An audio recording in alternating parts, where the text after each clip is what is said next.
You've heard us talk about DraftKings, the leader in daily fantasy sports, and how payday can come every day by entering their contests with huge cash prizes up for grabs. For instance, I won $18 Saturday night. Thank you, Connor Halyabuck, for that, by the way. And if I can win, so can you. This week is jammed-packed with action ranging from hockey to basketball to golf. And DraftKings has plenty of ways for you to have a front row seat to all the action.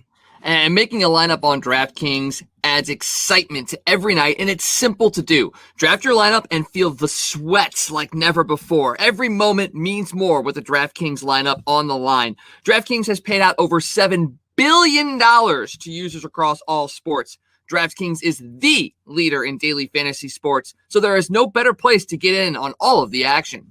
So now that you know how to play and you know that even idiots like me can win, download the DraftKings app and sign up using code THPN. New users will get a free entry and an extra bonus with their first deposit. That's code THPN to get a free entry and extra bonus with your first deposit. Only at DraftKings. Minimum $5 deposit required. Eligibility restrictions apply. See DraftKings.com for details.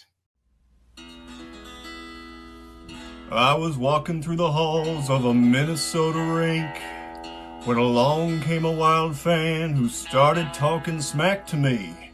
He said, I bet you never liked the Blues until they won a cup. And so I calmly turned to him and said, hey man, listen up. I admit it's pretty great to win Lord Stanley's prize, but listen, I've been waiting for this moment my whole life. Yes, sir, I'm a Blues fan. Yes, sir, I'm a Blues fan. Heartbreak's all I knew, man. That team from old St. Lou, man. Got a cup in here, 52, man. Give me a Let's Go Blues. I know Arbor, Unger, Picker, Plager, Rab, McDonald, Shock, Hall, Chris Moore, Patey, Harvey, Jimmy, Robert, Saberin, Berenson, Thompson, Eggers, Hesper, Pierre, Plant, Jacques, Plant, Gossip, Merrick, Vince, Urbano, Stevenson, Davidson, St. Marseille, McCreary, Leftley, Ecclestone, Huck, Palace, Harry, Talbot, Keenan, Sandy, Yassi. Yes, sir, I'm a Blues fan. Yes, sir, I'm a Blues fan. Heartbreak's all I knew, man. That team from old St. Lou, man. Got a cup in here, 52, man. Give me a Let's Go Blues.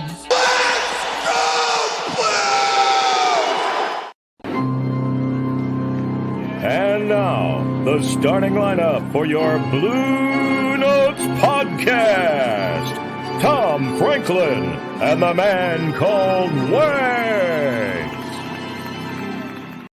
And Blues Fan Reacts. Hello and welcome to Bluenotes, located on the best city on the Mississippi, the best in the Midwest. We've got that Stanley Cup power, too sweet to be sour. And if you're still clueless, we are talking about St. Louis. This is your home for St. Louis Blues coverage on the Hockey Podcast Network. I am joined, as always, by my right-hand man. Actually, he is technically off to my left. He is the man called Wags. Wags, how's it going, buddy? Oh, it's going great. Just got done playing hockey myself, and really, really excited for what we got coming up on the show today. Yeah, big happenings on this show. It's unlike any other Sunday episode we have done. It's a very special episode. Let me go and welcome in as well Mason, a.k.a. Blues Fan Reacts. Ready for our big interview today? Oh, I'm more excited than really any other interview that I've been in, mostly because I haven't really been in an interview before. There you go. Yeah, this is a big moment for me. Big moment.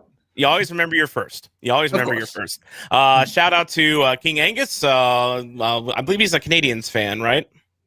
Yes. Yeah. So we got the Montreal Canadiens represented here. We have Leafs occasionally. I meant Leafs forever joining us here as well. And we have a Canadiens fan. We have a Leafs fan here to join us in watching the conversation with a young up-and-coming prospect from Nova Scotia. So we have Eastern Canada covered this episode here. Hello to Marianne Holmes watching as well.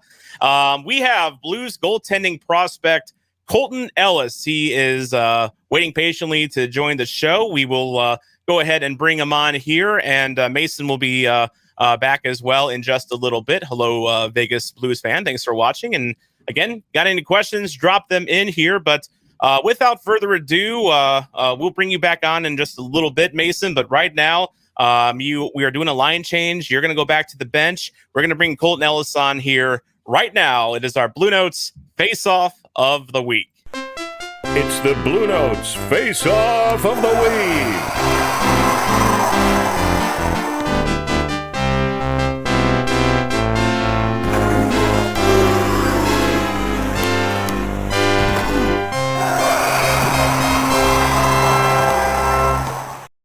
And that beautiful NHL 94 music means it is time for our Bluenotes Face-Off of the Week. And by the way, that is music from a game Wags that is 6 years older than our guest here today. He is Blues goaltending prospect Colton Ellis. Colton, how you doing tonight, bud? I'm good. Thanks for having me on. Absolutely. We're glad to have you here. So now that the ink's dry, how excited are you to have your first NHL contract signed, sealed, and delivered? Yeah, I mean, it's pretty hard to put into words. It was all excitement last week, and yeah, obviously something that every hockey player dreams of. So to kind of get that done and put pen to paper was pretty exhilarating for me. And it's one of those things that you're young. You have a couple of different options in front of you with the Canadian junior leagues and things of that nature. But what was it about the Blues organization and really the structure itself that kind of helped you decide to sign the deal? And was there any doubt about signing that deal now? No, absolutely not. I mean, I was thrilled to get the news that I was going to get a contract offer for them, and it was a pretty simple process to get everything done, and and I'm just happy to be a part of the Blues organization. So let's get to know you a little bit. So first of all, you hail from a small town in Cape Breton Island in Nova Scotia. It's River Denise, right? River Denny's. River Denny's, okay, like the restaurant. So tell us what's River Denny's like, and what did you do for fun growing up? It's a pretty small community. I think I don't even know what you'd say the population is. Most people, when they're referring to River Denny's, they just say Waikagma. Yeah. But a village of 800 people. So, and River Denny's is even smaller than that. So, growing up, hockey was obviously something that I was interested in from a young age, and all of my friends played it as well. So, just getting together with my friends, and even now, just kind of doing anything with my friends and my families too, is kind of how we keep ourselves busy. I read before, we interviewed, brought you on here, that your nearest rink was about a half hour or so away, and then it closed down, and then you had to go about an hour away to play hockey. It's kind of a similar story to Bernie Federko, who's a Blues legend, and his numbers up in the rafters. He grew up in very rural Saskatchewan, and his hockey rink burned down when he was young, and he had to wait. Actually, his parents were very concerned about him playing, far away from home, so he actually had to wait until he was much older to play. But how difficult was it for you to not just get work in, but to, I guess, keep your interest in hockey going? My parents definitely made it easy for me. I mean, they're so keen on getting me to any place that I need to be, reaching out to different people, just making sure I could get on the ice. And, I was having fun doing it growing up. So obviously they love seeing me having fun. And, they took the time out of their day to get me wherever I needed to go, and doing whatever they thought was best for me. Now, goalies, my brother's a goalie, and they're interesting people, to be sure. You got to have a little bit of character to really put those pads on. Actually, I put the pads on last week for one of our games for the first time, and I can tell you I understand the difficulty level. But really, the question is, why goaltending? Yeah, and I think a lot of people are with you on that. They don't really appreciate it until they try it out themselves. So, no, I think I always played player growing up. My first year playing goalie full time wasn't actually until my first year Pee Wee hockey. So I think I would have been 13 at that point. But up to that point, everybody just takes their turns going in and out of the net, and it was something that I just stuck with because I liked it. Now, did you play forward or defense before you switched to goalie? I was forward. You were forward. So I guess, who was your idol growing up? I mean, I know obviously you're a goalie now, so you might have a goaltender, but did you have like a forward that you looked up to? Obviously, I think Sidney Crosby was a big one. Being from the same province as him, especially from a young age, he was someone that I always liked to cheer on and always liked to watch. But Marc-Andre Fleury as well, since they played together. So, Sure. yeah, Fleury was definitely my favorite goalie growing up. A friend of mine, Tim, and that kind of leads me to this question. A friend of mine wanted me to ask you, what was your favorite team growing up, and what team did you hate the most, and why? And why was it the Blackhawks? I don't know. To big favorite team, I think I went through different phases. I just kind of enjoyed playing hockey and watching hockey. I didn't really zone in on one team. I think it might have been Vancouver for a bit, and then the Penguins there in '09, and when they had those won the cup there, and I was a big fan of obviously Sid and Fleury, as I just said. But and as for hating a team, I don't think I really hated anybody. Just enjoyed watching hockey as it was. Well, you'll probably the Hawks will probably get under your skin, when you're up here in the pros, and they're bumping you at the net. So we'll come back to you on that one once you're in the pros. We asked Jake Neighbors, of course, Blues 2020 first rounder, this question. We'll ask this for you as well. At what point, in your youth career, did you feel I could make the pros? You started out as a forward, you became a goaltender. At what point did you feel like, okay, this could actually happen for me?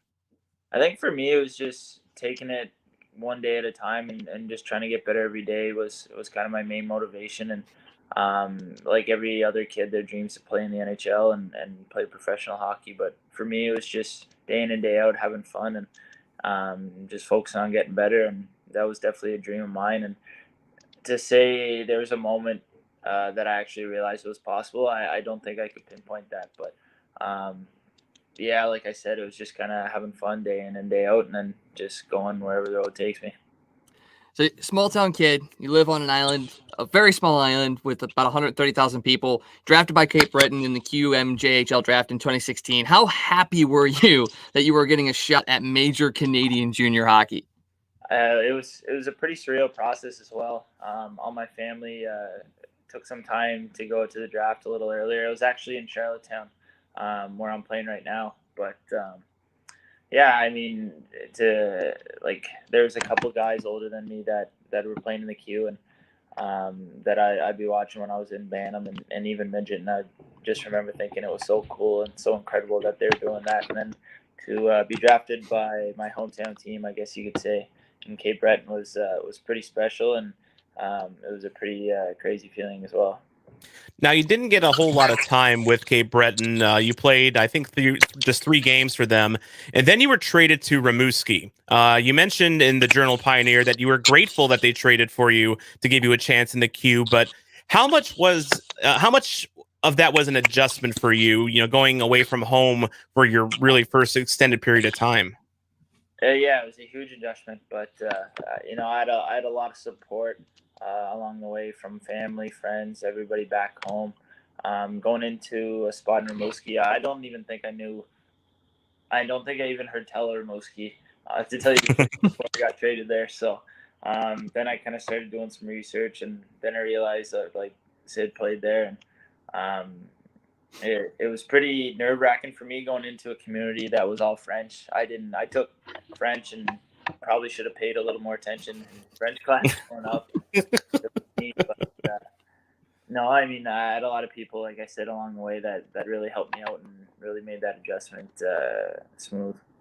And you say you got to play on a team that Sidney Crosby got to play for. Well, he also was a Canadian player as well. You got to play for the team Canada under 18 for 2 games during your first year at Rimouski. What did it feel like to represent your country on that kind of stage? It was unbelievable. It happened so quick. It wasn't even something that I thought I was gonna be invited to. It kind of just happened quick, and I like sharing that stage with all the unbelievable teams. Team Canada, a lot of guys from that team are playing in the NHL right now. So it was pretty crazy, and I was kind of in awe the whole time I was there. Just how professional everybody was, how how well we were looked after, and to go to another country overseas, it was pretty amazing. Now, for those that are unfamiliar with the Q, it's considered a pretty fast tempo, fairly high scoring league. But in 3 full seasons with Rimouski, your goals against in those 3 years were 237, 247, 241, save percentages of 913, 910, 904. Respectable numbers for sure. How do you feel that you developed in those first 3 seasons in Rimouski? I think it was I got to experience a lot of different experiences. They took a chance on me, acquiring me in that trade they did. So, they had all the faith in the world in me, and the head coach and GM there put a lot of trust in me and gave me all the opportunity in the world. So, I thank him a lot for all that opportunity that he gave me. And I think every year, just working with the goalie coach, Mick Ryu there, he helped me quite a bit and helped me develop over the years too. And my experience in Rimouski was nothing short of amazing. And then COVID reared its ugly head. And in June, you were traded in a blockbuster deal to Charlottetown on Prince Edward Island. Was that deal kind of a surprise to you? And how did it feel going back closer to home? Yes and no. I wasn't really expecting to be traded. I thought if anything was going to happen, it was going to happen during the draft. And then the draft went by, and I was just actually getting ready to go to bed too. And then I got a call from the coach and GM in Rimouski, and he told me about the news, and it was a bit of a shock for me. I wasn't expecting it, but as soon as I saw his name come up on my phone, I knew that I was traded. So then it was a big question of where am I going? So to come to Charlottetown, I mean, I couldn't be happier here.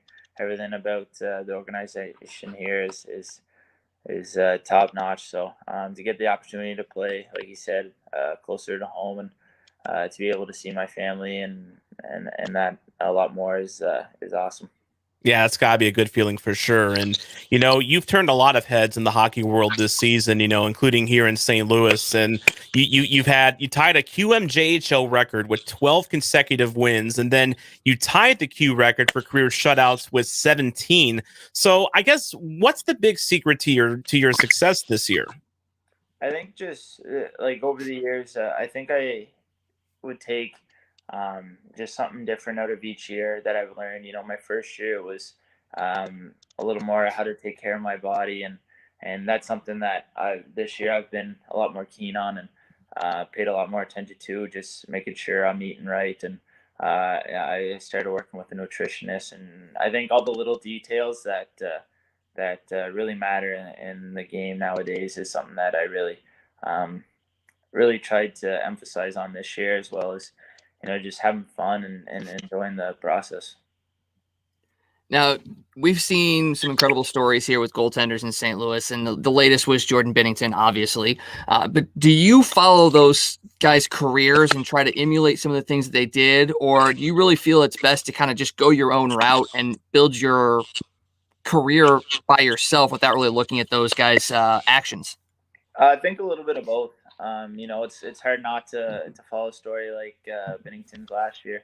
It was pretty crazy what he accomplished, and to get the chance to be on the ice with him at camp was pretty surreal for me, and just kind of looking at little things he's doing on the ice and paying attention to that. But at the same time, every goalie's different and every player's different. So I try to just stick to what I do best, but try to pick up some new things and try and implement them to my game as well. What was it like working with Binnington in the time that you had with him? Like, did he reach out to you with advice or pointers or anything like that? We actually just got on the ice. I think it was once, but it was short and sweet, and it was cool to be able to watch him go through the drills and everything. Now, for those that haven't seen you, how would you describe your style of play? Like, you have your classic butterfly types, your dominant Cossacks that flop all over the place, and then you have your, more standard classic stand-up types. How would you describe your style in the net? Yeah, I think I play an athletic style of play. Reading the play is something that I like to rely on, and let my athleticism take over, and going back on just reading the play, that's something that I think gives me good idea what's going to happen, and then I'm able to just play. Now, you mentioned that your hero, obviously, you mentioned Marc-Andre Fleury, you mentioned Sidney Crosby.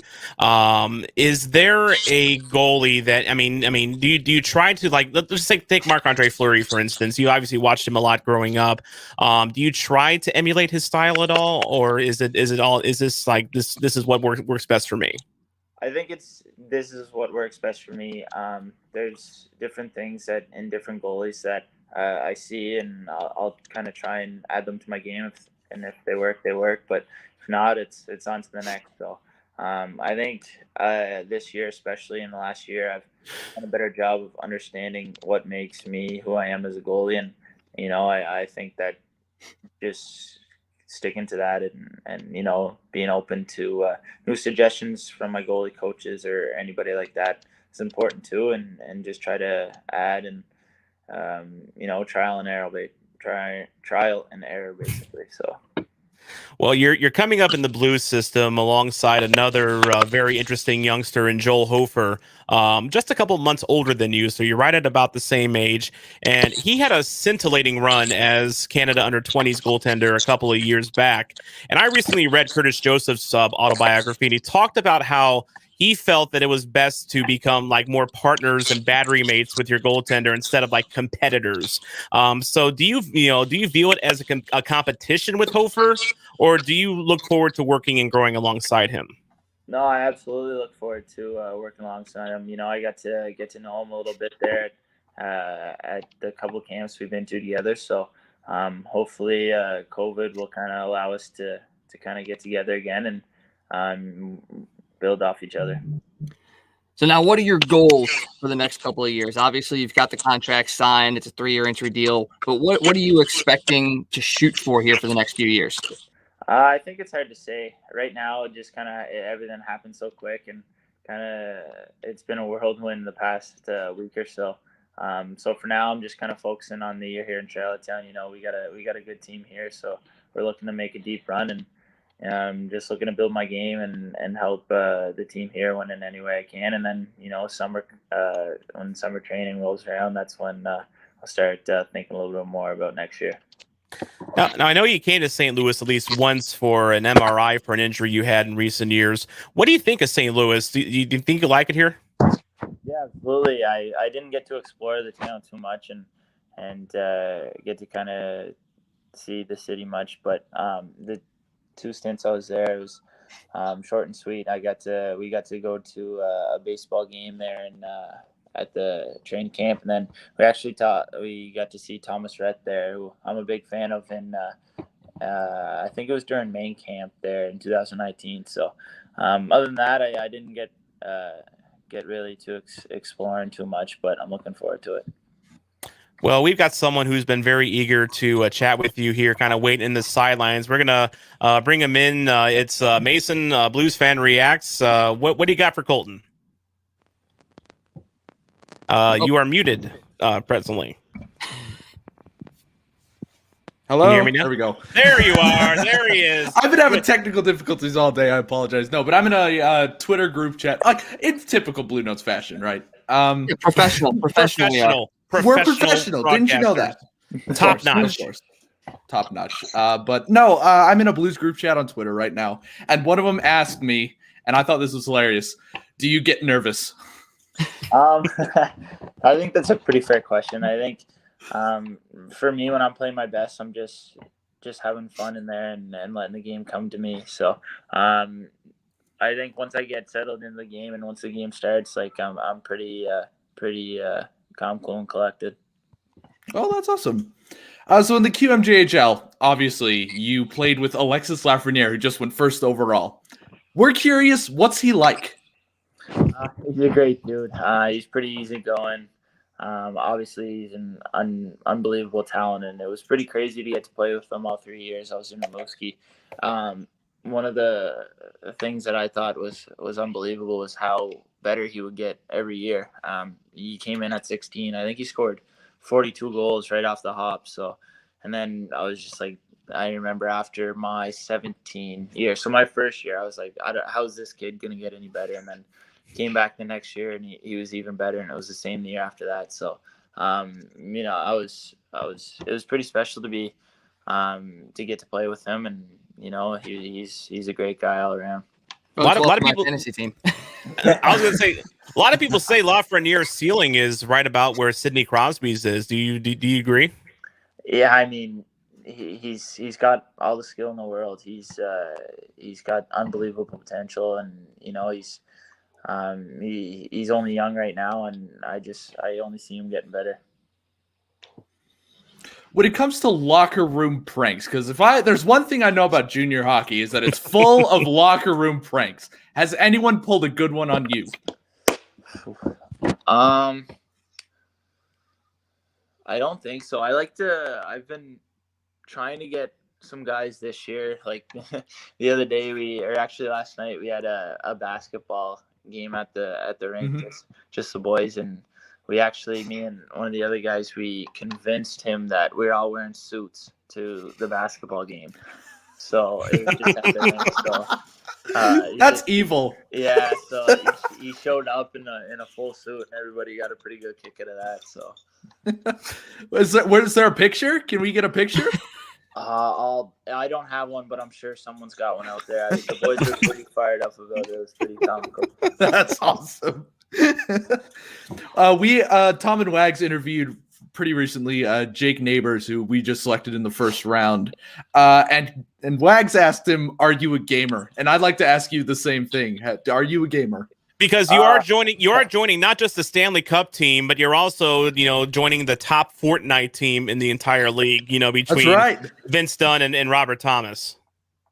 I think yes and no. I don't really play too much. I'm not very good, is I guess what I should lead with. So I here and there I'll pick up the PS4 and I'll play a little bit with my buddies back home and some guys on the team, but I'm not too big into it. Neither was What Jake, game? so that's pretty interesting. Yeah, That is interesting. Well, they're too preoccupied having a life and being successful in hockey, and here we are. We're just sitting on our asses playing PS4. So that doesn't surprise me in the least bit. So when you were take yourself back to 2019, when you were waiting to be drafted in the NHL, did you expect yourself to go higher or lower than you actually were selected? I think it was right around there that I was kind of expecting to go. My agent kind of figured third or fourth round would be kind of where that was the consensus anyway. From what he gathered, so it was a pretty incredible experience, and we went up. My family and my girlfriend. We went a couple days early to kind of. Take it in. I have some relatives in Vancouver, so we got to see them who we haven't really got to see in the past little bit. But no, it was pretty incredible, and with the connection with Al being born and raised where I played minor hockey growing up, and it was pretty surreal and pretty crazy. Was there a team that you were hoping to be picked by? And was there maybe a couple teams that you had felt that, okay, this might be where I end up just based on pre-draft interest? Yeah, I definitely thought that St. Louis was one of the teams that I thought I could end up going. And, for me, there wasn't really a point where I was saying, oh, I hope I don't go here, or I hope I go here. It was just kind of enjoying the process and taking as much in as I could. If you couldn't be drafted by the Blues, who would you really want to be drafted by? I don't know. Like, I mean, it'd be pretty hard to be disappointed. Being drafted anywhere. I mean, being drafted in the NHL was something that I always dreamed of, but I never really thought that it'd be a reality. So that's a tough one. I don't think I got an answer for you there. All right, Lise, Forever, you hear that? The world does not revolve around Toronto, okay? By the way, Lise Forever is one of our followers here, and he actually does have a question for you, Colton. He wonders if you're thinking of signing with the Leafs when you become a free agent.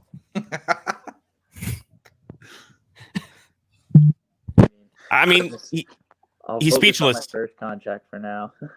He's just focusing on getting the next contract because didn't you know he's going to be the number one goaltender for the Blues in 3 years, obviously. So he can't be thinking about going free agent already. He just got here. See, here's the thing, though. The Blues have had so many. I mean, they put pressure on their goaltenders for so many years. I mean, we've had Cujo as the number one. We've had so many guys that are the next guy. Do you feel any pressure, or is there any nervousness in you about being labeled as the next guy in St. Louis when they've struggled to have consistent goaltending for so long? The word's definitely not nervous. I think it's just excitement, and there's a lot of opportunity that lies ahead. So. Again, I'm just trying to focus on what's important this year. And then, like I said, just once we get in the summer, start thinking about next year a little bit. But then again, just focusing on what I control and just trying to get better every day. Good mentality. Mason, you got anything else? I don't think so. He's answered everything in flying covers. He's one of the better NHL interviews I think I've seen, because a lot of NHL players, they just get in front of the podium and they're just like, it's like they're reading off a director's script sometimes. So this is nice. This is really nice. And like I said, this is like my first actual real interview. So this is awesome. And I appreciate you coming on. Yeah, no, thanks for having me, guys. And please don't play for Toronto, because they apparently can't count there. He's Leafs Forever says, Colton, come to Toronto, play with Matthews and Marner, and we'll bring you home 10 cups in 5 years. I don't know how that's possible, Colton, but I wouldn't buy it. I like his ambition, though. It's got to be the exchange rate, right? There's got to be something with the exchange rate between U.S. and Canada. Now, we did ask Jake this as well when he was on. It's about food. And I know you said you have gotten with a nutritionist recently, but have you ever heard of or tried toasted ravioli or provel cheese? I have not, no. You'd have to, I don't even know what that is. Okay. Well, those are like the two most iconic St. Louis food inventions. Toasted ravioli is basically how you imagine it. It's ravioli with breading, and it's deep fried. So it's I don't know why we call it toasted. It's always deep fried, but hey, it's whatever. Fried. Yeah, it's St. Louis. Pretty much everyone in St. Louis agrees toasted ravioli is great. So you won't have any issues loving toasted ravioli. Provel cheese is what they use on top of St. Louis style pizza, which I don't know if you ever heard of St. Louis style pizza or not from up there. Thin cracker crust pizza, and then the cheese is like a concoction made from emos who came up with the whole concept. It's very divisive. You either love emos or you hate them with the power of 1,000 suns. We can both have emos together. I've never had it either. I don't live in St. Louis, so that's what we're gonna do. We're gonna go to emos. We're gonna get that. We're gonna go to Pappy's, then we're gonna go to Center Ice Brewery, and that's what's gonna go on. So sounds good. Yeah, we're foodies here in St. Louis, so you keep that nutritionist number handy. You might need it when you get here. Maybe doctor too. All right, Wags. Anything else you wanted to ask Colton? No, just very excited to have you as part of the organization. Incredibly excited that you took the time out to join us, because I know when I was your age, I wasn't as polished as you are. So we definitely appreciate it, and we're thankful to have you on. Yeah, thanks for having me, guys. I appreciate it. Yeah, and we're all very impressed with what you've done in the QMJHL, nearly setting records and doing really well in a league that's very high octane. And it's, you've turned a lot of heads here in St. Louis, as I said, and we can't wait to see you here in the Blue Note, in the near future. Any final words, any final thoughts you want to say to Blues fans? No, I think just excited for the future. All right, there you go. Thank you so much, Colton, and thanks for being on Bluenotes. Yeah, thanks for having me. All righty.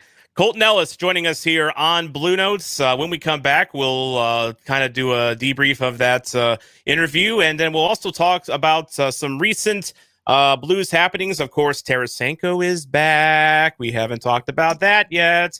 We're all pretty tired of the Kings at this point, and they're the new Coyotes. So yes, the new freaking Coyotes. Remember, they're the freaking Coyotes now. The freaking Coyotes, exactly. Coyotes. Now they're the freaking Kings. So all that and more coming up just around the bend, right here on Bluenotes. What's up, everybody? It's Jaron from the Hockey Podcast Network's newest show, the Windy City Benders Podcast. My co-host Tanner and I bring our unique takes on Blackhawks hockey. Us on the show have been a pro Colton guy. He's the right coach for the situation.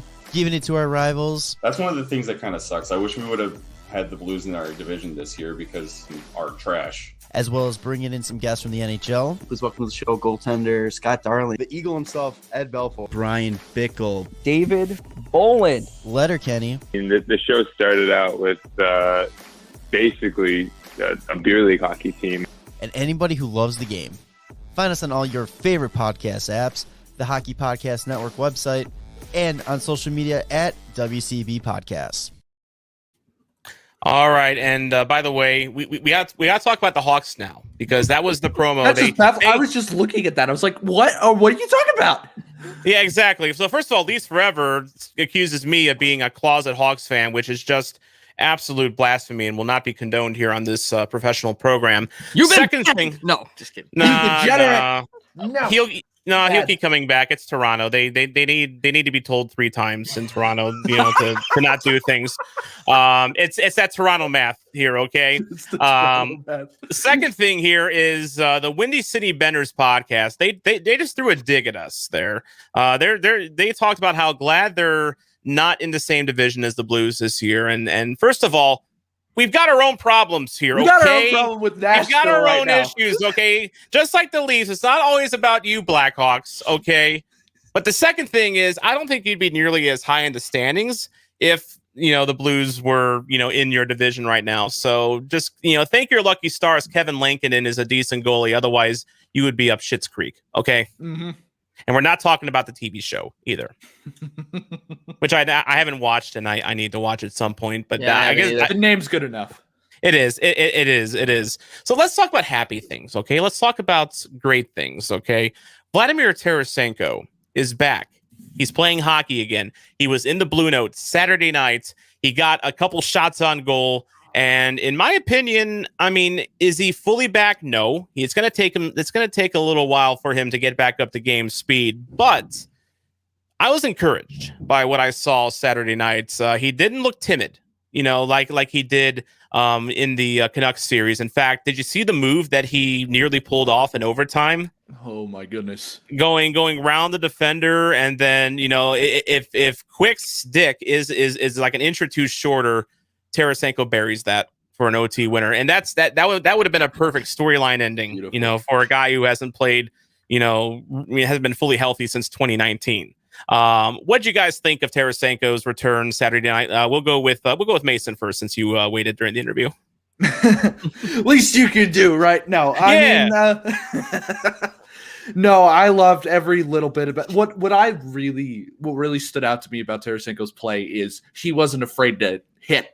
In the bubble, when he came back, he was afraid to hit, and he was pickpocketed way too easily. This time, he tested his shoulder, which I was nervous about because it's like, you've been injured 3 times. Maybe let's not throw your body around quite yet. But no, he did, and he looked dang good. I remember he took a shot at Drew Doughty after Drew Doughty took a shot at him, and he came out fine. And I overthink everything, and I thought, oh, he's going a little bit slower to the bench. Oh, no. Like, I'm freaking out. But then he's back in the next year, and in overtime, he nearly pulls that move off. That would have been just, like you said, a perfect way to mark his return. But alas, the Blues just have to keep doing Blues things. It doesn't matter who's on the roster. So let's talk about that a little later on here. Okay, This is our happy time. Okay, we just came off a great interview with the future of Blues goaltending, Colton Ellis here. The present of Blues stardom is back in a Blues uniform, Vladimir Tarasenko. And by the way, you noted that he was throwing the body a little bit out there. I think that's a good thing because not only does it show us, a very small thing, but it shows us that he's back. It shows the hockey world he's back because he is not shying away from those hits. And you know what? It's hockey. You're going to have to throw hits. You're going to have to get hit. What better way to show the hockey world that you're fine by not shying away from contact, in your first game back, Wags? Oh, no doubt whatsoever. He looked like he was in mid-season form as far as the ability to compete. The thing that really struck me, and it's something I really haven't seen from Vladimir in the last 3-4 years, the smile on that guy's face the entire game. He was happy to be out there. He was thrilled. He was just he was like a kid in a candy store. He was out there playing hockey with the guys that he wants to play hockey with, his brothers, his teammates. And you could tell that they were excited for him to be back. He was excited to be back. And there was just a little bit of a different energy with that team last night. I mean, that first period was phenomenal. Yes, they fell flat in the second and third periods, and it's kind of the MO for the Blues. But if they're able to take that kind of period, bottle that up, and put that out for the entire game, this team is unbeatable in a sense. And that's scary considering they're not even close to full strength. Yeah, the smile was very obvious on Tarasenko the whole night. He looked like a guy that was finally healthy and confident and ready to play for the first time in about 2 years. And, but another thought kind of crossed my mind here, Wags and Mason both. We've talked recently about whether or not this is Tarasenko's team or not. First of all, it's not. It's, it's Ryan O'Reilly's team. He is the captain. You still have Jaden Schwartz, Braden Shen as leaders. Justin Falk is emerging as a leader. And then, of course, you still have Vlad himself. And we're also kind of talking about, Vlad's, place in the team over the past decade, where he's been the face of the franchise. Whether or not he deserves to be the face of the franchise truly or not, he kind of was by default because he was this exciting, sniper type of a forward. Really the first real exciting forward we've had like that since probably Dimitra. The similar ability to electrify. Like, of course, Tkachuk was a meat and potatoes grinder. Brad Boyce had one good year that looked like he might have been exciting, but then he remembered he was Brad Boyce. But now Tarasenko doesn't have to carry this team. He's part of an ensemble now. It's not all on his shoulders. And thank God for that, because one of his shoulders just had 3 surgeries on it. Now he gets to be a part of the team instead of, maybe being like the spotlight, maybe on top of the team, as they say. Do you feel maybe some of his joy of hockey is because maybe some of the load is off him a little bit to carry this team? Look at 2019. That's all you have to see. That was peak Tarasenko being a part of the team. He did not have to carry the load. Ryan O'Reilly took up a lot of that, and he was able to shoulder that. And now they've got more guys that can do that. It's going to free him up to be creative. It's going to free him up to not have to worry about every single little detail of what's going on in the game and where he needs to be. He can be Vladimir Tarasenko. It's not Alexander Ovechkin. It's not him sniping a shot off of a one-timer on the power play. That's not his game. But he's going to be a little bit more open to being able to do that. That's why I think he took that chance in overtime last night. It didn't work out for other reasons, but he felt like he could do that because he knew that if he didn't get that, he wasn't the one that had to bust his ass to get back there because he was the only one that probably could have stopped that from happening on the other end of the ice. It's going to be a lot more just creativity with Vlad this year because he's part of that. And like I said, just look back at 2019 and how that Stanley Cup run went. He didn't have to be the guy, but he still was able to step up and produce. I love the setting of that overtime attempt that he had. I almost kind of, started getting like the good, the bad, the ugly music going in my head, and Vladimir Tarasenko's Clint Eastwood, and he's going up against Angel Eyes, and the ugly guy from the movie, and they're all standing off, because it was weird. So Tarasenko gets the puck, and in 3-on-3 overtime, a lot of players with the puck will just casually go back to center ice and kind of regroup and resettle. Tarasenko doesn't do that. He gets the puck. He stops inside the blue line. He's got a defender to his front, and then I think he's got a Kings player off to his left, and they're giving him space. They are giving him all sorts of space. They are not lunging at him. They're not committing him, and it kind of felt like time stood still a little bit because you could just tell that Tarasenko was plotting. He was plotting something. He was going to try, like Michael Jordan against the Utah Jazz, this was going to be his game to win, and so he makes his move around the Kings defender, which proving, by the way, he's still got speed. He just totally went around the guy. He cuts in front of Quick. And if he had scored that, that would have been an all-timer for, not just Blues wins, not just Blues overtime wins, but just stories of a guy coming back, a guy who was at the top of his game, coming back, getting that final goal. But unfortunately, quick stick got into the way there. But, Mason, it's one thing that we talked about with Tarasenko that we often forget, because we think about all the goals and all of the flashy plays that Tarasenko does. The guy has incredible vision out there, and we saw that on display. Well, if you remember in 2018, he was basically the guy carrying the team. That was the year we missed the playoffs right before 2019. And you saw him that he was given that responsibility to sort of carry that team. And how did that end up? It didn't end up well. The reason why he was so successful in the playoffs in 2019 is because he didn't have to carry the entire load. Exactly. Excuse me. When there's when he has the opportunity to, like, it's a pressure off of his shoulders when everybody's contributing, because every single player in this league plays better when it's not only him. Yeah. Tarasenko's the same way. Ryan O'Reilly's the same way. That's why there was a bit of a struggle in the beginning of the season, because it seems like he was the only guy who was showing up. Right. But I mean, after that, once he found his groove, and you can tell that he's just looking at the ice a whole different way. He looks at all the superstars. Like, this is part of my argument why he's a St. Louis superstar rather than like a true NHL superstar, is because he sees the ice like true superstars. But at the same time, he just works on perfecting one or two things, and that's his skating and his shot. And because of that, he's not an all-around defensive guy either. He's got the body for it, but that's not his role. The Blues put him in a role of provide some leadership, provide a little bit of back check, but see the ice and help your teammates see the ice. And that's why he's so successful in St. Louis. Yeah, he's gotten better in his two-way game, as since he started. I mean, I remember when he started out, he absolutely did not give a single flying crap about playing defense. Now I would say he's at least, passable, defensively. I mean, as we said, he was throwing the body a little bit Saturday night, which is something you like to see. But you mentioned kind of, about Tarasenko and pressure of being the guy and feeling like you have to carry the team. I feel that, there's only a couple of players I feel in the NHL that have like takeover ability, like Alexander Ovechkin. I mean, yeah, he's got a nice supporting cast with Backstrom and Kuznetsov and our former friend TJ Oshie. But I feel Ovechkin is a guy that he's going to play well just because he's Alexander effing Ovechkin.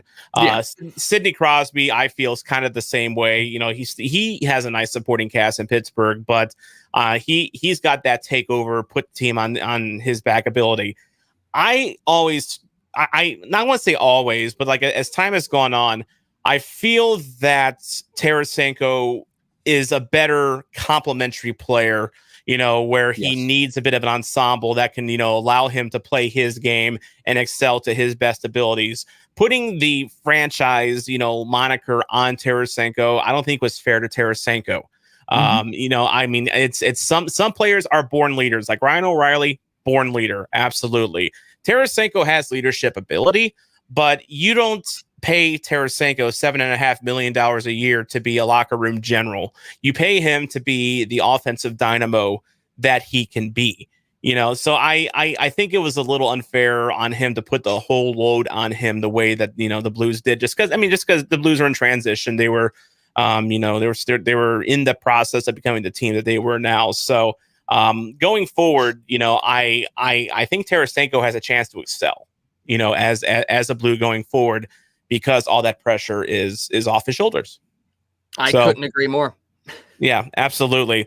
Well, we do need to talk about the team that he faced Saturday night, and we have to. And by the way, okay, so first of all, Leafs fans, once again, there's a Toronto math coming in here. So notice how every team is becoming the new freaking Coyotes. In other words, you're saying the Blues suck. Well, first of all, not every team is becoming the new freaking Coyotes. That's one team. Okay, one team is not 31. Okay, Toronto, Mr. Toronto math expert. Second of all, this podcast is amazing, but a little bit of advice that could probably help make it better is talk about the Leafs instead of the Blues. First of all, we did during our Colton Ellis interview. So that is our Leafs quote. Okay, we have said His Holiness Austin Matthews' name and his wacky sidekick Mitchell Marner's name. Okay, that we have filled our quota. Don't forget Matthews. No, yeah. Well, we didn't forget about him, but now we are. So, yes, LA Kings. So, I don't want to quite put them on the same pedestal as the Coyotes. For one, the track record in seasons prior to this doesn't quite back it up. But I will say this: who else here completely underestimated the LA Kings coming into this season? Exactly. We should not maybe we shouldn't have slept on the Kings so much because, not only are they competing for a playoff spot, but they're giving the Blues fits. I mean, the Blues had to go to overtime to win 3-2 on Friday night, and then the Kings battle back from 3-0, which, in my opinion, I think the Blues handed them that game. I mean, it wasn't so much. I mean, Kopitar kind of, Wags' his favorite player in the universe. He kind of just goes off and and takes the team on his back. Maybe he's another Crosby Ovechkin guy, Anze Kopitar.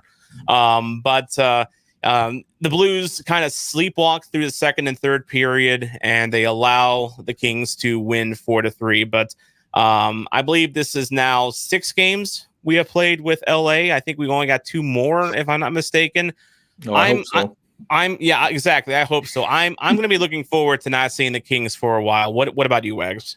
Yeah, I can say that. Although, like you said, Anze Kopitar is one of my favorite players outside of the Blues organization, so I don't mind seeing him play. They're a little bit ahead of schedule.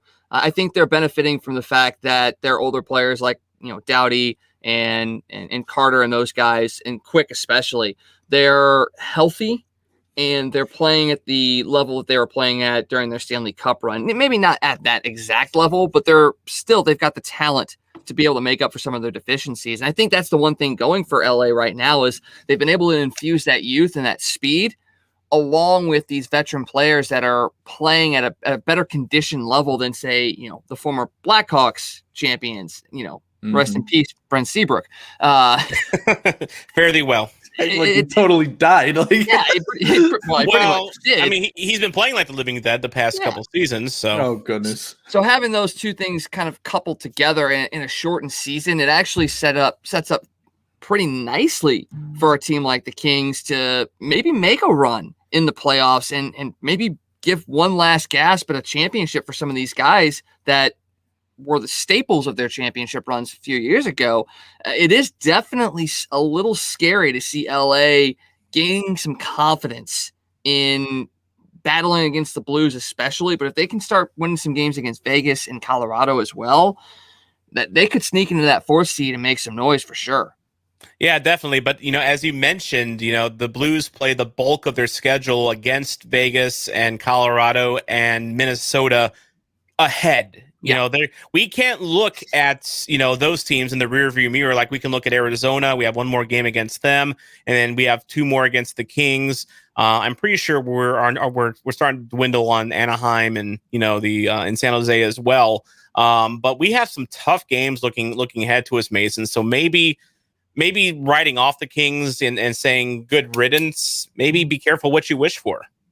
I say write off the Kings, but don't write off the games. You notice how the last we played them 2 times now, and both times it's the same issue every single time. They come out in the first period, they're ready to win, they're angry about how the last couple games have went, and they're like, all right, no way we're losing this game, let's go. They're ahead after the first period, and then they're like, okay, we got our lead now, let's pack it up for the day, we're done. So I think that's the underlying issue here. I mean, right off the Kings, you're glad to get rid of them until, I believe April is when we play them next. Just regroup. You're playing Vegas, you're playing Minnesota, you're playing Colorado. These are 3 teams who aren't real surprises other than Minnesota. So you get a lot of good competition there, and you have to give it your best effort against those 3 teams. Just fix your mistakes, because against those teams, unless you want to lose 8-0 again, you do not do the same thing that you're doing against the Kings. You do not fall asleep in the second and third periods. Well, we wrap up our series with the Kings and the Sharks actually next week, the week of the 15th. We've got 2 against LA, then 2 against San Jose on the 19th and 20th, and that wraps up the season series with both the Kings and the Sharks. And like you said, after that, the bulk is Vegas, Minnesota, Colorado. You've got 4 games left against Anaheim, 2 in March and 2 in May. But outside of that, you're playing the cream of the crop when it comes to the Western Division. And it's, you've got to fix what you can now. You still have to continue to get the points, too. I mean, that's the one thing that can't be lost in this is the fact that the Blues have collected points in every game of this road trip. So, yes, it's not great to lose, and the way that they've kind of won the last couple of games haven't been all that great either, but they are still getting points, and that's important. And after tomorrow night's game against San Jose, you got 2 against Vegas over the weekend, but then the following week, you have to continue to get points in all those games to build up your basically your threshold so that you can kind of give a little bit when you have to go through the bulk of this tough schedule in April. But man, they do have a couple things they need to clean up for sure.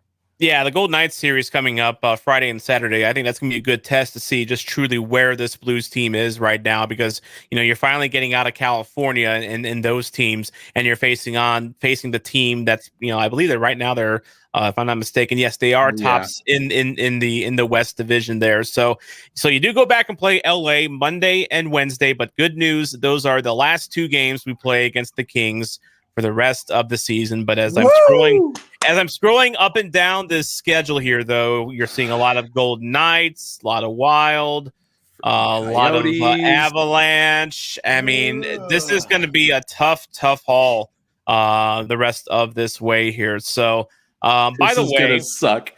it is. But you know what else sucks? Toronto math. Leafs forever. 1 equals 31. What Professor occasionally talking here. Watch how. Find the square roots of both of those numbers multiple times, and you will get 1 for both. 31 square rooted about 10 times equals 1, and 1 square rooted about 10 times equals 31. This has been Professor at least occasionally here. Oh, let me just prove him wrong really quickly, because I was a math major. So, okay, square roots don't affect numbers evenly. We all know that for a fact. It's simple. It's science. Science. That's how that works. Science and math. What? Science and math. But 31 square rooted billions of times will never equal 1. It will get very close to 1, but it will never equal 1. Why? Because numbers are infinite. There's no way impossible for that to happen. So even if square roots affected numbers equally, it still would not equal the same thing. So no, you are wrong. So just as close as the Leafs get to being the Bruins in the playoffs. Just very almost close. Almost there, but no, game 7. You almost got it. There's some Calgary people, don't forget. You got to be quicker than that. You got to be quicker than you just pulled up the Geico commercial. Yes. I haven't heard that commercial since Oh man. Resurrecting that from the dead, just like resurrecting that from the dead, just like the Toronto Maple Leafs playoff chance, Stanley Cup chances in recent years. And Brett Seabrook. Well, you know what? There you go. Forget, hands off, Colton Ellis Leafs occasionally. Go get yourself some Brent Seabrook, okay? And he'll solve all your problems on defense. Fit right in. If this were 2011 fat contract. If this were 20, he's already got the fat contract. I mean, you just need to trade them a bag of sand, and he's yours. I mean, Doritos. That's all. There you go. The 3D Doritos, so not the like the nacho cheese kind. Okay, is anybody else just not interested in trying that at all? I wasn't interested in those when they came out, a decade ago. Yeah, see, Mason, we've experienced that already. Yeah, well, I know that. Okay, I realize this that. This is a rerun. I know, but I have zero interest in that. Next we're bringing back Zoo Pals. Do you want to put your 3D Doritos on your Zoo Pals plates? Whole wave of nostalgia there. Yeah, Wax is laughing because he knows what I'm talking about. I know what you're talking about. Yeah. I got nieces and nephews that had Zoo plates. Zoo plates. I need to research this here. Oink, oink, Zoo Pals. Ribbit, Zoo Pals. Quack, quack, Zoo Pals make eating fun. Yeah, okay, yeah. I'm not seen that. Well, now I have, and yeah. Okay, I remember these. I remember these now. I actually think we might have some at the house here. So, they're definitely geared toward kids and nostalgia coming back, and You know, if they bring back Pogs, I'm all down. I've still got my Pogs from the 90s. So you know, I had mine for the longest time up until about a couple of years ago, and then in a move, I decided, you know what, I'm tired of moving these with me. I'm tossing them. I saved the slammer. I have one slammer from my time, and it was like the torpedo, you know, the brass torpedo style, because that's how you showed the other kids you were a boss. You know, in 1996, when you showed up to a Pogs game with a freaking torpedo slammer. So you did that with iPods when I was growing up. When you had an iPod, I remember in elementary school they made such a big deal out of iPod giveaways. Yeah. So that was our version of that. So. Oh yeah. I never had an iPod until the craze went over. You know, but I always wanted one so bad. And then I actually owned an Apple product. It's like, you know what? Never again. Screw that. Android. You're missing out, man. Apple's got some great stuff, dude. Yeah, but you know, I like my kidneys where they are. They don't. You know, not selling them to, you know, afford a, you know, iDevice. They're not worth it. They're not worth it. iPhone users hate their iPhones. Just know they closetly hate their iPhones. Okay, I'm speaking as an iPhone user myself. Sounds like they're great for like a midlife crisis. You know, like, you know, you get the latest and greatest iPhone to go along with your midlife crisis. I mean, it's a mood. It is a total mood. Speaking of crisis, Colton Pereiko. So we had, you know, suspected something was up with one Colton Pereiko all season long. He didn't look like himself, and he just looked like a guy that was completely banged up. And well, he's banged up. He is on the IR now. So this was supposed to be Pereiko's year. You know, the Pietrangelo goes to Vegas, gets his millions, and Pereiko was supposed to be the guy that stepped up in his absence. And now it's Justin Falk's you know, top pairing, top number 1D status right now. What do you guys think the future of Colton Pereiko is here in St. Louis? I mean, because I remember when he came up with Joel Edmondson.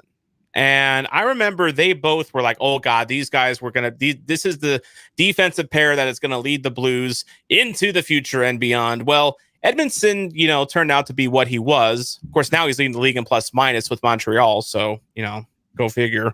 Pereiko was going to be the guy. Now he's hurt. Now he's been fast up by Falk. So what do you guys see happening with Pereiko in the coming years? Wags, we'll go to you. Oh, the first thing is that back injury is scary. You don't really know how somebody's going to react to that and how they're going to be able to play after that, depending on rehab, if there's surgery involved. I mean, we heard at the beginning that surgery wasn't likely, but we also heard it wasn't a serious injury. Well, now it's a serious injury, and he's on the IR. So really not sure what's going on there. But I think it's another one of those instances like we were just talking about with Vlad is, you know, Colton Pereiko was the guy. He was supposed to be the guy. But I think he plays better when he's not got the weight of the world on his shoulders. You look at what he was when Pietrangelo was here. He took chances. He fast, speed, got into the offensive zone. He was all around a good player. And it's just another one of those instances where stuff gets put on your shoulders and you try to do too much and things start to go downhill a little bit quicker than you expected to. And add injury into that, and it doesn't make life any easier. And I think having Justin Falk step up and kind of lead the defensive core, it's going to make Pereiko's return a little bit easier for him. And I think it'll actually, once again, open up him to being a little bit more himself. He doesn't have to conform to what the number one spot is looked upon as. I think he can kind of slot into that 2 slot, whether it's second pair or on Justin Falk's side, and just kind of be himself. And that's something that could be very, very good for Pereiko and the Blues. I remember Pereiko in a game. It was 2018. It was at Enterprise Center, and it was against the Detroit Red Wings. And he had the puck near the blue line, and Henrik Zetterberg was defending him. Of course, the legendary Zetterberg, who by then was pretty much a shell of what he was. And I remember Pereiko pulling a similar move to what Tarasenko did Saturday night on Zetterberg, where he just absolutely left Zetterberg's jockstrap on the ice. And he ended up scoring the goal, by the way. He ended up beating, I think it was Jimmy Howard in that night. And then you're right, Wags. As time has gone on, he's stopped kind of taking chances. He's got a really good slap shot. He's got a boomer. He is he reminded me when he was cranking out slap shots on a regular basis like Al McInnes. Just that big, heavy slap shot that other teams feared.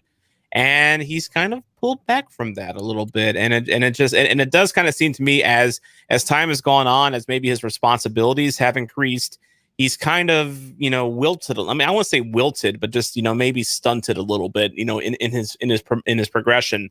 So you're right. Maybe it is better that Falk has taken his place as that number one right-handed defenseman, and Pereiko can stay in maybe just as a really, really solid middle pairing guy. You seem to agree, Mason. Well, I was curious when he wasn't taking those boomer slap shots, earlier in the season. Like, okay, he knows how good it is. And I know that he's been working on it in the offseason. So yeah, I was just really surprised that he wasn't trying it out. And I realized, a slap shot is taxing on the back. You have to flex your back in a way as you take that shot, especially depending on surely his stick. Does anybody know what the flex on his stick is? It's a ridiculously high amount. Yeah, it's very high. It's very high. I know that. So, yeah, exactly. I mean, it takes a lot of force, to contort and twist your body, especially with the stick that long, too, to really get all the power into it. So I can totally understand. I mean, I have a back injury myself. I know exactly how taxing it can be for him. And like Rags is right, it's super scary because I can't play hockey again. I can't. So, I mean, oh man. It's just it is very scary. It says I don't know exactly what's up with his back, if it's just like a slip palate or something like that, I think is what I heard, which is pretty treatable, and I'm sure that he'll be just fine after that. But yeah, it's scary stuff, and we all knew he was wrong. I yelled about it in every single video. I thought he was just bad, but then I said no. I realized very quickly, like, no, he's not bad. Something's going on, and I'm not sure what it is. So yeah, at least we have like an answer to that now. Well, and I deal with back issues myself I had a drunk driver hit me in a crash 15 years ago, and I'm fine now. My spine was actually like crooked. It was like in the thing. It was about like this, and just like off to an angle. I mean, thankfully I went to a chiropractor, got it fixed. I'm back aligned, but every now and then my back just tightens up, and I think that's something I was kind of warned about just from that crash. It's going to do that now and then, but it's always a gradual thing. I mean, like back injuries. I can often like take a little while to fully build up. So, you're talking about Pereiko and, the mechanics of, slapping a puck. I mean, maybe one reason he got gun shy was because maybe he was dealing with a back issue, this whole time. I mean, this is, unless you like sneeze and you throw out your back, that's a sudden back injury. A lot of back injuries take a while to kind of, fully manifest itself. So maybe he was taking it easy, just for the sake of his back. So now he's getting it treated. He's still in his mid-20s. Hopefully he comes back and maybe as he said, his back injury is fully treated, gets healthy again, and we have a Tarasenko 2.0 story here. With Pereiko. Yeah. Let's hope that, because he's definitely gonna be a big part of this team going forward. I mean, he's big, he's physical, he can do a lot for you, and but you want him healthy. So yeah, take the time that he needs, definitely, for sure on that. The only other thing I wanted to talk about this episode, of course, we had Colton Ellis on earlier this episode, and if you're watching live, you'll be able to watch that on the replay on YouTube and Facebook, as well as wherever you get your audio podcasts from. We'll have that interview there. But I was thinking about Colton Ellis going into this interview because, one, I had to figure out what to ask him. But, I was thinking about the Blues' future in net, and we had recently kind of talked about I brought up, if you had your choice of either Jaden Schwartz or Jordan Binnington, you can only keep one this offseason. Who do you keep? I said Binnington at the time, but there's reasons that I'm changing my mind on that. I think I would say Schwartz at this point, and it's for partly because the Blues have a tremendous future in goal with Joel Hofer and Colton Ellis. I think they both have every opportunity in the world to be successful NHL goaltenders. Wouldn't it be great if they became the new Brian Elliott, Yaroslav Halak? I mean, that's the potential for that tandem is just unreal. Alan Hutton was good too. Alan Hutton. Yep, exactly. So there's that option, but then the other side of it is, I don't want to say I'm worried about Jordan Binnington, but he's been okay this year. And I feel that's about as far as I'm willing to go with him. And he hasn't been bad. He hasn't he's not the reason, the Blues aren't at the top of the standings. For one, they're second in the West, so they're still doing fine. It's injuries. Injuries are dogging this team. I'm sure Binnington would love to have a healthy Pereiko in front of him, versus, sure, some of the fill-ins that have been, playing for him. But, I wouldn't mind if they let Binnington walk this offseason, if he asks for too much, or if the Leafs come in with a crazy offer, because I think the future's bright in the Blues net. I mean, obviously Hofer and Ellis won't be ready next year. They'll have to find a bridge guy, maybe a veteran to fill in for the next couple of years. But just what I've seen out of Binnington, I'm not sure I'm comfortable giving him even Markstrom money at this point. What do you think? What do you think, Mason? I'm with you there. I mean, I've said since the beginning, one of my biggest fears is, Doug Armstrong giving him a 6x6. People are saying, he's at the beginning of the season, especially, he's he's playing $6 million money. And it's maybe he is right there, but it's also a matter of consistency throughout the season, and last few games, admittedly, haven't really seen that. I mean, I've said before that, Binnington's a great goalie. When he is on, he is on. There's nothing getting by him when he is on. But like I said, it's a consistency issue. And would I rather have a Freddie Anderson for less money? Yes, I would, to be perfectly honest with you. I know we talked about this in a previous episode. I have a feeling Toronto's going to throw some big money at Binnington, and I think he's going to take it. Yeah. So and that means that everybody knows that Freddie Anderson's not resigning with Toronto because he can't take Toronto. I don't know if you guys have realized that. He cannot stand Toronto media. So he's going on the free agent market, and I think that's a big opportunity for Doug to bring him in. I think Freddie Anderson, how he plays, I think he'll fit really well in St. Louis. So I wouldn't mind taking that for less money. He is on the tail end of his career. He's still good. But I'm sure that he'll be willing to take a 3 or 4 year deal or something, or even less, hopefully. And then at that time, Hofer and Ellis can come in and take over and be the tandem of the future. We've all said that before. Hofer, Ellis are our future, and I have a feeling that's going to be one of the best tandems in the NHL when they finally are fully developed and coming into the league. But it's funny you bring up Leafs goaltending, Mason. Professor occasionally checking in here. Hutton was good too. I for a second thought you meant Carter Hutton. LMAO. Yes, Carter Hutton was good. Believe it or not. Let's go to the old stat book here. I know it's not composed by Toronto math here, so he may challenge the authenticity of it. But according to Hockey Reference, let's go ahead and point out the highlighted year here, 2017-2018. He had a .931 goals against average and a .209 save percentage in 32 games played. The year before that, a .239 and a .913. It's okay. You got that backwards. Oh, a 930 goals against. That's terrible. Wow, that's terrible. Awful. That's Uso numbers right back there. Back to the YMCA you go. No, 209 goals against and a $931 save percentage. Okay. Yes, he was good. Damn good. He was damn good. We were calling him Starter Hutton here in St. Louis for a reason. That. Yeah, that was nostalgia. Yeah, that was that was, and also kind of was really kind of a catalyst for the anti-Jake Allen movement that would ensue here in St. Louis for years to come, but we won't talk about that. We've lived through that era. But it's still here. Carter Hutton was good, and then you look at his goals against, it goes up by almost a full point a year after that. His save percentage goes down by 0.25.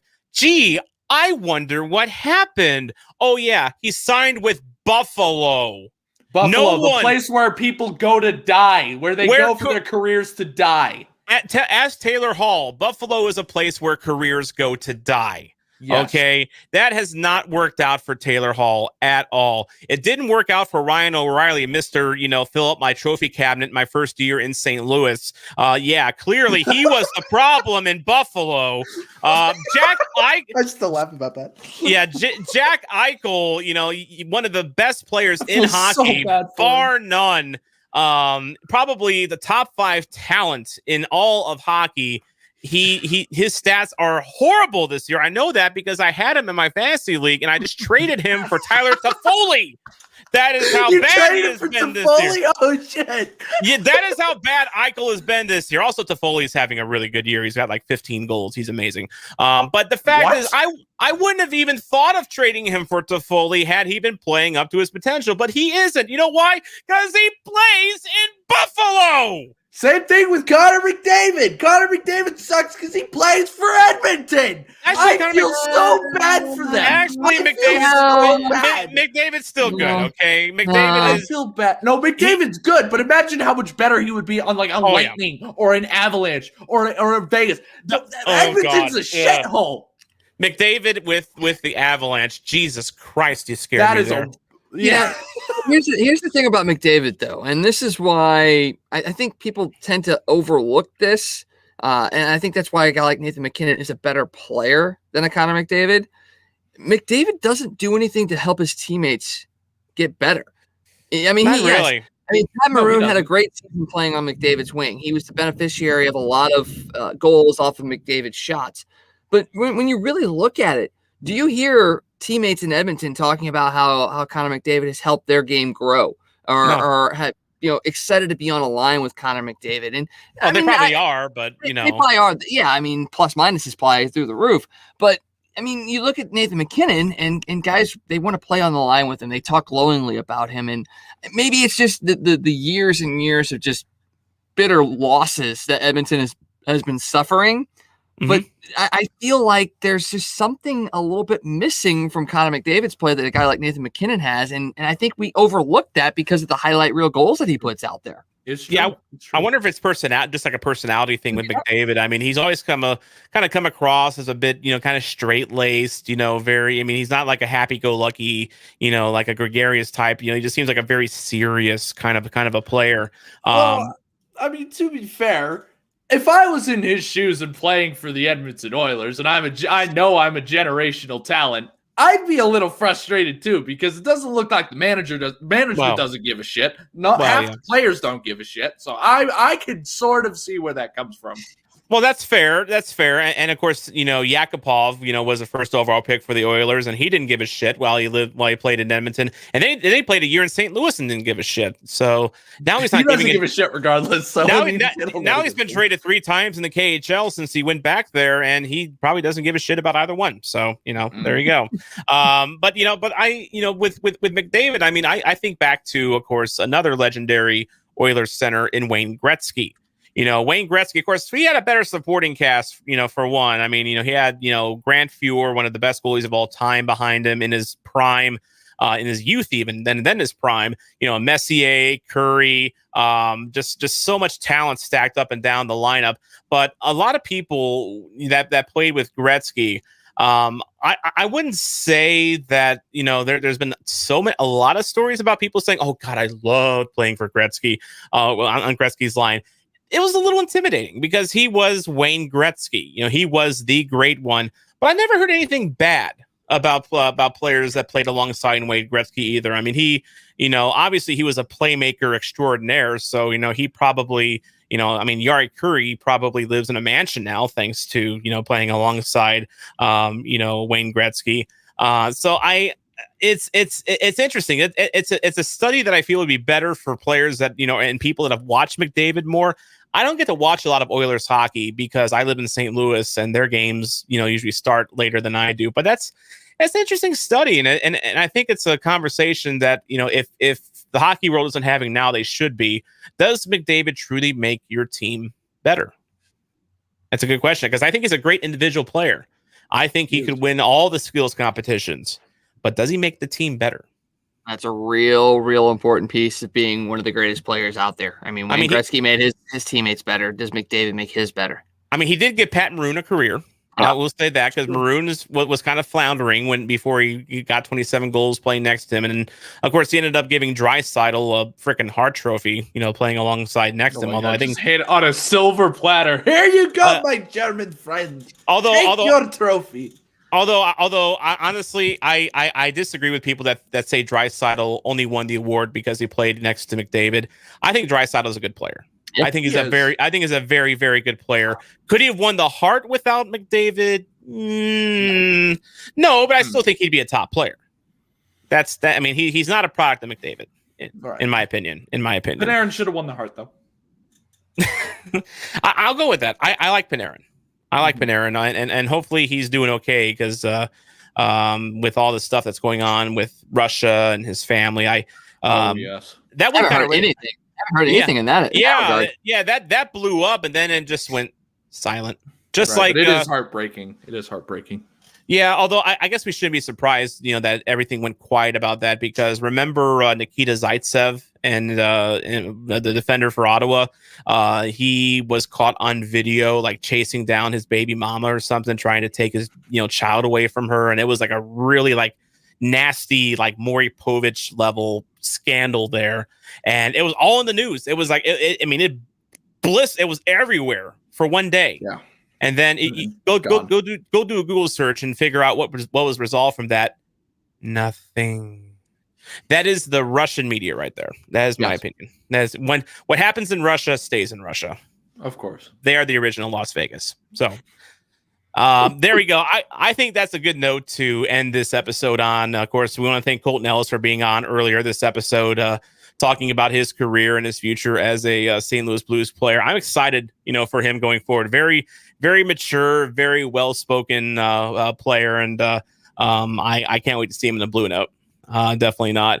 Any final thoughts, Mason? Not really. Just be nice to each other. Don't riot and loot St. Louis when they lose a game. Don't do that. I don't condone that. You can yell and scream in front of a camera all you want, like I do. That's my coping, because if I didn't scream in front of a camera, I'd be looting shops. But be nice to each other. That's all I want to say. And if given a choice between Toronto Math and Common Core, do Common Core. Common Core. Yes. Wags, any final thoughts? Just echoing what Mason said. Don't get down on the team if they lose a game. Yes, they should beat San Jose, but the weekend series against Vegas is huge. We're welcoming back Alex Pietrangelo for his return to St. Louis. Yes, not as many fans, but there will be fans in the stands. So it'll be going to be real interesting to see what kind of reaction he gets when he steps out onto the ice. If he's playing, because I know he's day-to-day right now. So he is day-to-day right now. Got to watch out for that too. What's going on there? Not sure. Actually, it's one of the. I think they said it was an upper body with him. An upper body. So it could be anything. It could be just they listed him just to list him because they had to. I think we'll know more in a couple days. Or he could be witness protection because he does want to face Jordan Kyrou again. That too. That's true. That makes sense. He's going to get coronavirus again. Yeah, that's right. You're good for 90 days. You're good for 90 days. He can't use that excuse. Ha ha ha. Love it. By the way, in case you're wondering, no Luke Widbin today, no Guy the White Blues fan today. They both will be back on Thursday's episode. Luke has some prior engagements, and of course, we also wanted to give Colton Ellis his proper due. So they both Luke and Guy will be back on Thursday's episode. Follow us on Facebook at the Justin Falk Stan Club, and follow us on YouTube. Just search for us on YouTube. We'll have a link in the description below, obviously. And follow us wherever you get your podcasts from. Center Ice Brewery giveaway. We will come back with a new giveaway for that. We tried to do a DraftKings league, and it turns out that I have only used DraftKings for like 2 weeks, and that I must have set up something wrong because the link that I provided for that, no one was able to join because the link was wrong. And I would show you the DMs, people saying, it's not working. Well, I just decided at that point, you know what? Let's just scrap it. We'll come back with a better contest and a better giveaway. Free beer will happen. Okay, free beer will happen. It just needs to be done fair and better. So my apologies for that if you tried to join. But in the meantime, that is going to do it for this episode of Bluenotes. I want to thank you for listening, because without you, there is no me, there is no Wags, there is no Mason. Blues Fan Reacts.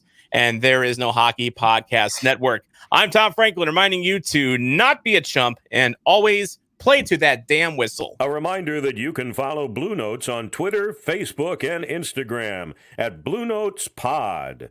I'm the voice of the Blues, Tom Calhoun. Jeremy Boyer, play us out.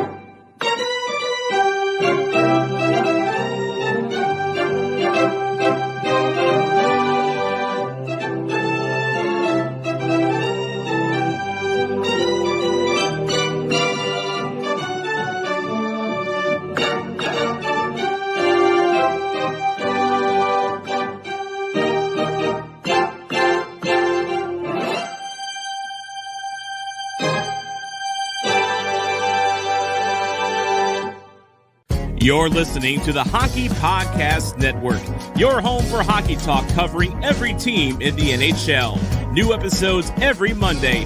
Download at thehockeypodcastnetwork.com or wherever you get your podcasts from.